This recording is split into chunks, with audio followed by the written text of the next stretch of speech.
please carry on with your second presentation. Okay, thank you.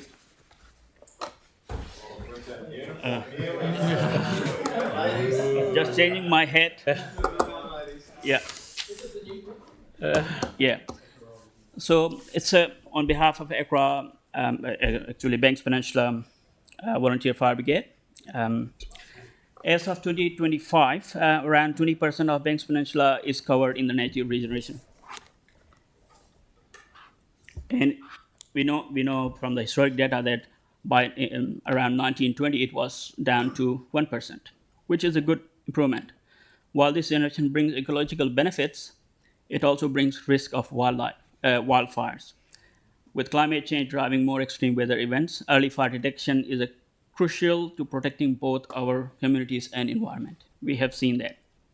I applaud Christchurch City Council in taking this opportunity and installing the self-powered fire detectors on and around Port Hills, which is a very good initiative. Thank you for that. And I have been strongly advocating for an early fire detectors network expansion across entire Banks Peninsula, not just around the Port Hills sites, especially the remote areas such as Eastern West, where a famous reserve like Hennewa Reserve is located there, New Zealand's largest private reserve, and the southern banks of Banks Peninsula, which remains unprotected as very few people visit those areas, and it's less likely that fire will be detected at early stages. Last year, Port Hill Fire cost taxpayers around $3 million, and with a small investment now, you can save a good cost to taxpayers. The council's smart city team conducted a field visit to ECRA and the base in these areas, and they have identified places where they could install these smoke detectors. However, the team also gave lacks resources. The team also gave a presentation to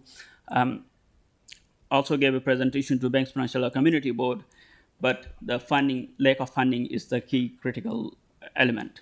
Past emergencies have demonstrated the need for the continuous improvement in the fire response strategies. The fire detection network is a part of an ongoing commitment, and by expanding and refining these capabilities, we can better protect our communities and regenerate forests for generations to come.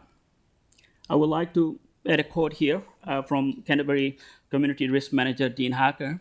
He says that the Canterbury network is a great tool in the toolbox for fire and emergency. It provides us real-time information that tests us in the emergencies and help us to reduce the impact of fire on our communities. The system has been used operationally by fire commands, IMT members, and the fire communication centers to gain situational awareness, which is very critical, weather data, smoke analytics, and image of incidents. We saw how the network provided information and intelligence during the 2024 fire at the Port Hills, which was very effective. From a community risk management perspective, several of these areas across the Port Hills and Banks Peninsula are remote, and access to them is via four-wheel drive or helicopter. If a fire was to break out, and any form of early notification or oversight of the fire is a huge advantage to address this, to mitigate the impacts. The attendance towers are not only a system that can be used for fire and emergency, they are a fantastic tool for any other agencies to utilize in terms of civil defense.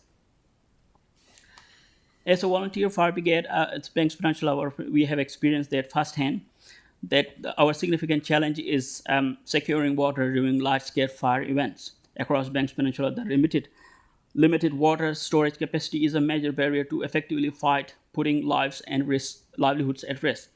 Reflecting on past experiences, particularly the Port Hills fire, we have recognized the critical role of nearby water resources and open water sources in combating fires.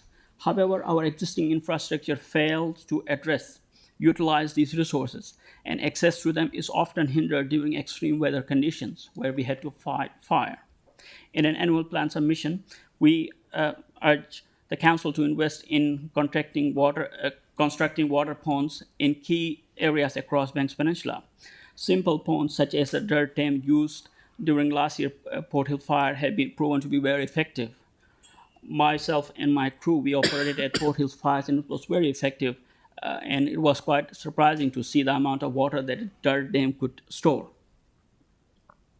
And that can be constructed with a little cost and a minimum maintenance is required.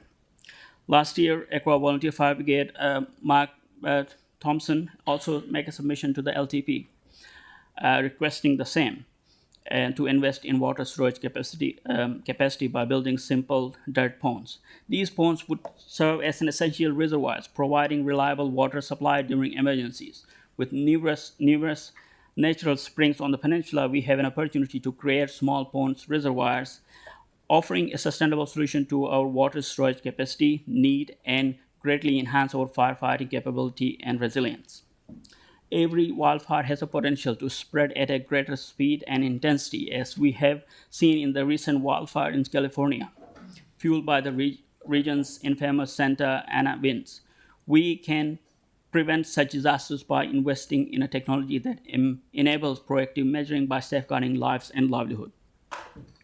Additionally, we welcome the Council allocation of funding in the annual plan 25-26 for the Banks Peninsula communal fire water storage tanks, which will provide fire storage for areas without access to fire hydrants.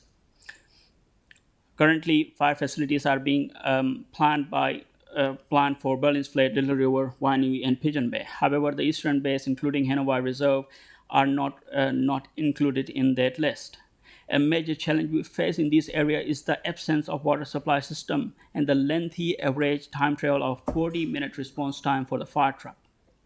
To address it, this would be ideal to install water storage tanks or ponds along the summit road to save time during the refueling and enhance firefighting efforts in these remote areas.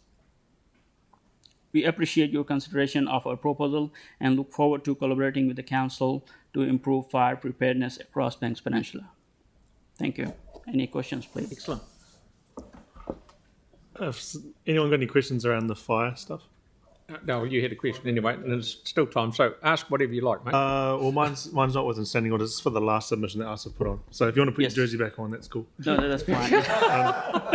Yeah. But you've given us a really comprehensive report here.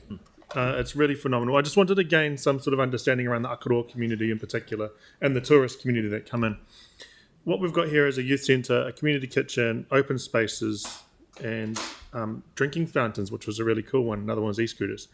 If you had a sort of wish list or priority list on what you'd like to get addressed first, what in the report did you find was the most popular for you and the community that you talked to?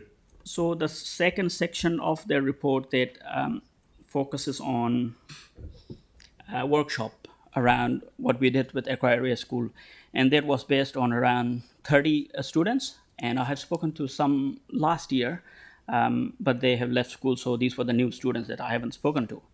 So and those priorities have been listed based on their priorities that they made. So it was one. That's awesome. Yeah. So it is basically what you see there in that item 11 is their list and the way they have prioritized everything. Okay. And utilising the current infrastructure was a really Exactly. pragmatic approach from them. It's really cool. Yeah, so that came up because a number of people mentioned that we have got facilities in Accra that are underutilized, and a lot of them pointed to that existing facility that I mentioned in that report. Yeah. So the idea is there, the gap is there. So asking council for a new investment would be significant. It's too much, it's time consuming, and it takes longer. We have seen that in the case of Hornby, it took 15 years to build something like that. We want something which is cheaper to council and has a good impact. And these are the ideas that these people that I spoke to, they have identified. So they have been documented in this. So it may look different going forward. Thanks so much. Yeah. Tyrone, please, and that's the last one.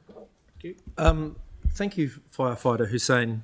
There's a bloke, look, just like you, an academic, who was just here a minute ago, but he was here somewhere. So thank you for that submission. You mentioned Mark Thompson's submission in the LTP last year, which I remember very well, and just about the provision of water and ponds and that around Akaroa. So has there been any engagement at all from council in that regard since that point in time? No, there hasn't been a direct, but I have heard that, and I think it could be around that which resulted in the proposal of putting these tanks, water storage tanks at Berlin's Flat, Little River, Wainuiwi, Pigeon Bay. So it could possibly be there. So I'm not aware of any direct engagement with any. What about from Fins? Fens, they have a policy, fire plan for Canterbury 2021-2024, which they have identified that availability of water supply is the critical issue that they face when there is fire. And the three other things items they listed is availability of response resources that include people like myself. If I am not in Accra, I can't respond to any fire there. And isolation, it's really hard to get to places, and accessibility issue on top of the water. So that has been really critical. And I have noticed that firsthand during Port Hill fire last year, that there were places where we had to cut fences and then go to different places. And digger, they operated really well, but they are slow, and it's really dangerous when you're operating in a fireground. Thank you, mate. Well, thank you, and thank you for all the work Excellent. you do in your community. Thank you so much for coming in. Good to see you again. Thank you. Okay, Russell.